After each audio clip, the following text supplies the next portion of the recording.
5 अब 1 मिनट में घंटी बजी। धन्यवाद माननीय सभापति महोदय, आपने मुझे इस महत्वपूर्ण विषय पर चर्चा के लिए आमंत्रित किया। मान्यवर काफी वरिष्ठ साथियों ने इस कोविड जैसी वैश्विक महामारी पर अपने विचार रखने का काम किया।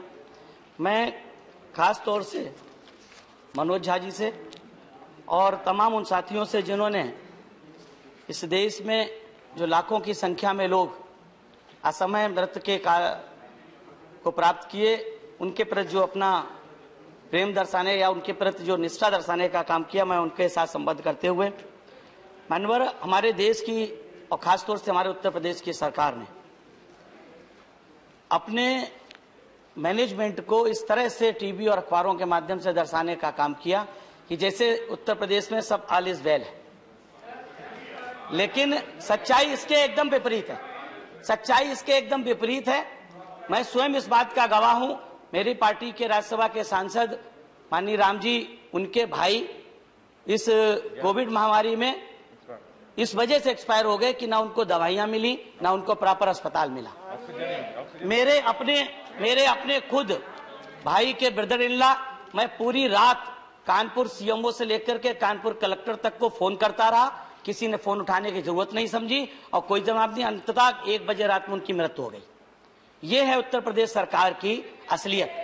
और उस सरकार को हमारी पार्टी की राष्ट्रीय अध्यक्ष आदरणीय बहन जी ने समय समय पर ट्वीट के माध्यम से, प्रेस के माध्यम से कितने बार ये बात बताने का काम किया कि हमको पार्टी लाइन से ऊपर उठ करके हमें गांव के गरीबों में और खास तौर से मानव उत्तर प्रदेश में जो पंचायत के चुनाव हुए, उन चुनाव को टालने की अपील हमारी नेता आदरणीय बहन जी ने की।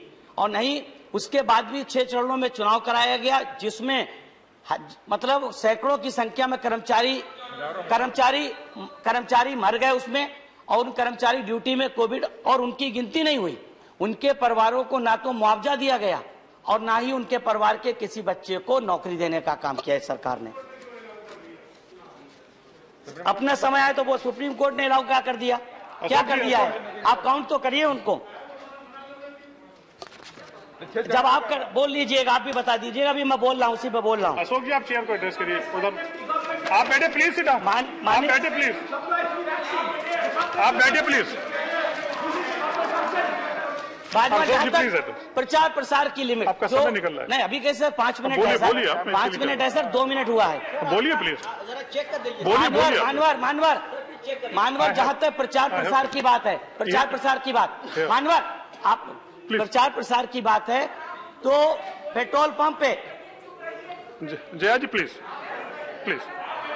अशोक जी का टाइम जा रहा है इसमें। पेट्रोल अशोक जी आपका टाइम जा रहा है, आप बोलिए प्लीज। अन्याय कर रहे हैं आपको डिस्टर्ब, आप बोलिए प्लीज। सर, प्रचार प्रसार जहां तक पेट्रोल, जैसा कि मनोज जी ने कहा, पेट्रोल पंप पे बाहर बोर्ड पे लिखा मुफ्त राशन, मुफ्त वैक्सीन, ये सब प्रचार हो रहा। मानवर सबसे बड़ा दुख तब होता है जब आदमी कोई उस समाज से ताल्लुक रखता है, दलित हो खासतौर से, या महिला हो, पिछड़ा हो।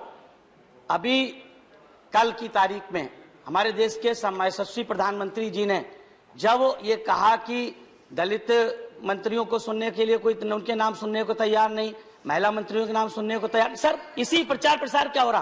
प्रचार प्रसार के माध्यम सांस सुन लीजिए जरा। आप नहीं दलित, आप दलित नहीं होंगे, इसलिए आपको दर्द नहीं होगा। ये कहा कि दलित मुख्य मैंने मंत्री बनाए, उनका नाम सुनने को कोई तैयार नहीं, विपक्ष में महिला बनाई, उनको सुनने को तैयार नहीं, या फिर आदिवासी बनाए, उनको तैयार नहीं। मैं ये जानना चाहता हूं कि दलित क्या, सुनिए पूरा सुन लीजिए। दलित, आदिवासी और पिछड़े, जब ये अखबार में निकलता है कि किसी दलित के घर में किसी नेता ने खाना खाया, तो उस जो दलित समाज से ताल्लुक रखता है उससे पूछिए उसे कितनी पीड़ा होती है कि 73 साल के बाद भी आज दलित के घर में खाना खाना आज भी सुर्खियां बनती हैं। क्यों? क्या उसमें उनका राष्ट्रीय संविधान में अधिकार नहीं है मंत्री बनने का? अगर उनको मंत्री बनाया जा रहा, कोई उसमें एहसान नहीं है। तो इसलिए प्रचार प्रसार में ये सरकार चाहे उत्तर प्रदेश की सरकार हो चाहे केंद्र की सरकार हो, प्रचार प्रसार में व्यस्त रहती है। जहां तक कि मैं कहता हूं कि हमारे जो पूर्व के स्वास्थ्य मंत्री जी थे, उन्होंने कहा कि नाइट कर्फ्यू और ये लॉकडाउन जो लगाया गया था, जो वीकेंड लॉकडाउन, वो कारगर नहीं है।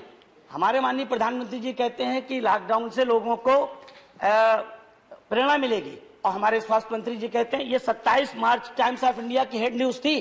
तो सरकार ही कंफ्यूज है, स्वास्थ्य मंत्री जी और प्रधानमंत्री जी आपस में कंफ्यूज हैं। तो मैं सिर्फ ये कहना चाहता हूँ, धन्यवाद सरकार सर एक मिनट को, कि कोविड-19 के कारण लगभग 30,000 से ज्यादा बच्चे अनाथ हुए हैं। ऐसे बच्चे जो अनाथ हुए हैं उनको केंद्र और प्रदेश की सरकारें चिन्हित करें, उनके लिए शिक्षा, स्वास्थ्य, खान पान, सुन लीजिए भाई, धन्यवाद। प्लीज कहाँ चिन्हित हैं, उनको चिन्हित करके प्लीज शिक्षा, उनके लिए शिक्षा, अरे डॉक्टर साहब सुन लीजिए, शिक्षा, स्वास्थ्य और खान पान की व्यवस्था थैंक यू सरकारों को करनी चाहिए। नेक्स्ट स्पीकर इज मिस्टर धन्यवाद। जय हिंद, जय भारत। Thank you.